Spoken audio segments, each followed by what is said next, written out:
Narito na naman tayo para sa isang napaka-sweet at nakakakilig na love story nila Kalingap Edu at Ate Viancy. Tulad mo ay aking makilala. Sa pagpapatuloy ng ating love story ay pinuntahan na nga ng Kalingap team ang pamilya ni Viancy para sila ay sorpresahin. Inibita nila ang pamilya sa isang place kung saan sila ay kumain. Pagkatapos nila kumain ay nagsulong nga si Kalingap Edu at Viancy sa isang kubo para makapag-usap sila sa mga bagay-bagay. Noong nakaraan ng ating video ay nag-usap sila sa mga pinagdaanan nila sa Palawan at ito rin naman ang kanilang pinagpapatuloy. Bukod dito ay binibigyan na nga ng hint ni Kalingap Edu si Viancy na meron ngayon sa kanilang bagay na sobrang importante na magpapabago ng kanilang buhay at iyon ang isusurprise sa kanila ngayong araw. Kamusta naman? Sige ka na. Kamusta? Ayos lang po. Ayos lang. Opo. Kayo po. Kamusta lang. Namiss kita. First time natin magkita simula nung umuwi, di ba? Galing pong Palawan. Parang tagal na agad. Gusto ko, kala ko mabalik din tayo ng nakaraan pag-uwi. Nung naman, ito na. At, hindi ka naman nagkasakit. Halata talaga sa dalawang ito na na-miss nila ang isa't isa. Kita naman sa unang bahagi ng ating video na talaga namang nagkasabay pa sila na magsabi ng kamusta ka. Kaya naman kinilig ang mga viewers sa mga pangyayaring ito. Ang Talaga kanyang namang papa na-miss nila ang isa't isa dahil simula nga noong pumunta din sila ng Palawan at makauwi ay hindi pa daw talaga sila nagkikita dahil na rin siguro sa busy sa mga naiwan nilang gawain at sabi ni Kalingap Edu ay nagkasakit din daw kasi talaga siya. Kita din naman na nag-alala talaga si Viancy sa mga sinasabi ni Kalingap Edu. Talagang hindi na lamang one way ang pag-aalaga kundi si Ate Viancy na rin ay talagang nag-care para kay Kalingap Edu. Parang may pupuntahan na talaga ang love team na ito. Tinitipok ng puso. Palawan. Ano? Speedboat? Speedboat? Sa Manzari? Yung ba? Nagsayaw? Anong na-miss mo doon? Lahat po. Lahat ng ginawa natin? Yung mga bandings po doon. Bandings natin? Lahat po. Oo, ako rin. Gusto ko yung lahat. Kasi nandun ka. Sobrang saya na.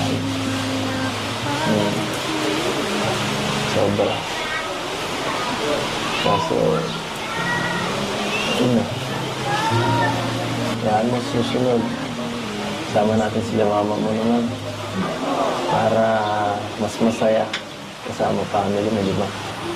Kasi, siyempre, mas masarap pag kasama mo yung mahal mo sa buhay. Sabi ni Ate Viancy ay marami din talaga siyang na-miss sa Palawan. Sabi naman ni Kalingap Edu ay siya ba ang na-miss ni Ate Viancy sa Palawan? Ngunit ito daw ay joke lamang daw. Ang dami daw talaga na-miss ni Ate Viancy. Siguro yung pagkakayak daw nila, yung surprise sa kanya ni Kalingap Edu, yung surprise dance na napaka-romantic. At iba pa daw, lahat daw sa Palawan ay na-miss niya. Talagang unforgettable experience nga naman kasi talaga ang mga nangyari doon. Kaya hindi ito makakalimutan ni Viancy. Sabi pa ni Kalingap Edu na sana sa pagbalik nila ay kasama na naman niya si Kalingap Edu at sa susunod ay isasama din daw talaga nila ang pamilya ni Viancy. Nakakatuwa dahil naisip ni Kalingap Edu yung mga ganitong bagay. Kitang-kita na gusto niya talaga si Ate Viancy at kung anong makakapagpasaya sa kanya. Hindi naman po ako masyado nakabili po doon ng pasalubong kasi nanginayang po ako ang mahal ko. Hinanap nga kita noon eh, nung panghuling araw. Kala ko mabili tayo ng pasalubong. Kaso wala, kabigla eh. Bibili na lang ako ng solo. Sorry po sa kasi hindi ako fan. Nakainis naman. Bumawi ka. Bumawi ka sa akin. Ang hinayang ko sa gastusin.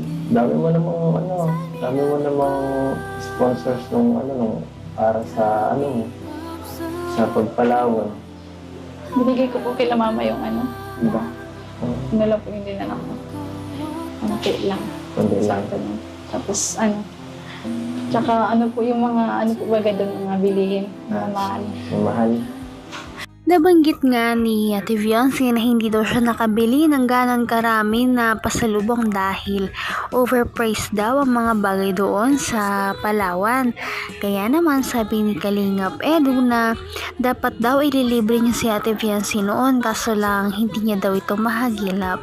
Sabi naman ni Ate Viancy ay hiyang-hiya na daw siya kay Kalingap Edu kaya bakit daw naman siya magpapalibre. Talaga namang napaka-humble talaga ni Viancy at talaga namang hindi niya tinatake advantage yung mga tao na mahal siya at may gusto sa kanya. Sabi naman ni Kalingap Edu, okay lang daw yon basta mahal mo ang tao, lahat ibibigay mo. Okay. So, na tayo. Sensya na. Sensya mo kay Kuya Bobby. Ayoko kasing madami ka sa mga ganyang klaseng mga gulo. Pinaprotektahan ko yung ikaw. Protektahan kita. At siyempre, baka di mo kayanin eh. Buti ako, okay lang kung ako lang. Sanay na po ako. Basta andyan lang po kayo. Andyan lang. Andyan lang nga lang. Yan nga lang.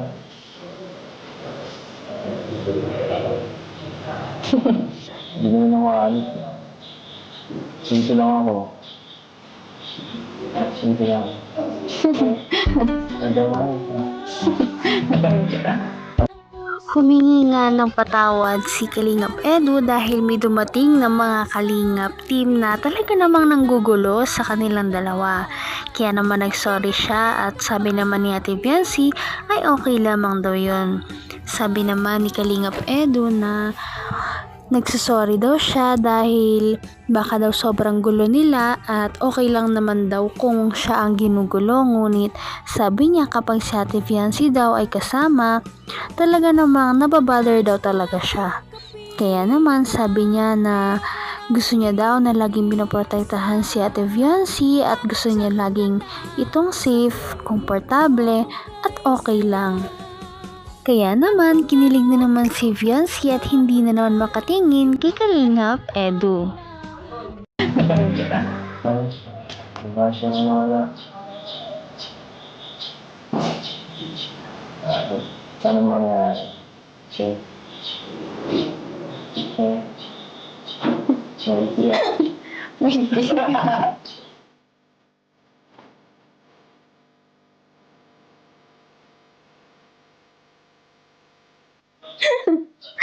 Sumingit Kaya kinanalito ka.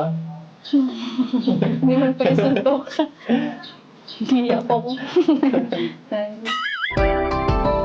Sa taong gagawin lahat, mapabuti lang ang kalagayan ng taong nangangailangan at hindi niya pababayaan maghanap ng matutulungan kahit gamit lamang ay bisikleta, katulad ni Rina na inalagaan dahil mahirap ang naging kalagayan. Okay. Talaga namang kinilig ang lahat dahil sabi ni Kalingap Edu na kung may basher man daw o wala, lagi lang daw siyang nasa tabi ni Viancy para patuloy na sumuporta. Nag-usap lamang sila ng mga ilan pang bagay at pagkatapos ay napagpasyahan na nilang tumayo at bumalik doon sa kinaroroonan ng mga Kalingap team. Pagkarating nga nila doon ay nagulat ang lahat nang may mga sorpresa pala, hindi para kay Viancy, ngunit para kay Kalingap Edu. Ano kaya ang mga ito? Malalaman natin ito sa susunod na ating video. Kaya ito ay inyong abangan. Napakarami ding mga sorpresa para kay Viancy. Kaya naman, sana ipatuloy natin silang suportahan at mahalin si Viancy, si Kalingap Edu at ang Kalingap team. Yan lamang at maraming salamat sa panonood. Abangan natin kung magkakatuluyan ba talaga si Kalingap Edu at Viancy. Hanggang sa muli, bye!